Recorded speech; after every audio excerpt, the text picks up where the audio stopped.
ko'plab dorilar yozib, bu bezni so'rdirib yuboraman degan tavsiyalar berilgan bo'lsa, bunga ishonmang. Ko'kragimda, ya'ni sut bezimda bez paydo bo'ldi. Qattiqroq, yonimdagi ultratovush tekshiruviga bordim, yaqinimda vrachga uchrashdim.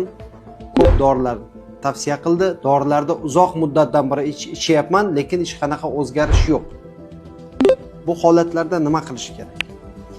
Sut bezi saratoniga olib keluvchi faktorlar, ya'ni rak oldi kasalliklar mavjud.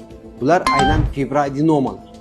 Fibroadenomalar 1-1,5 santimetrgacha bo'lgan holatlarda dinamik kuzatiladi. Ya'ni har 3 oyda tekshiruvlardan o'tib turish kerak. Bularga hech qanaqa dori-darmon tavsiya qilinmaydi, hech qanaqa dori-darmon berilmaydi.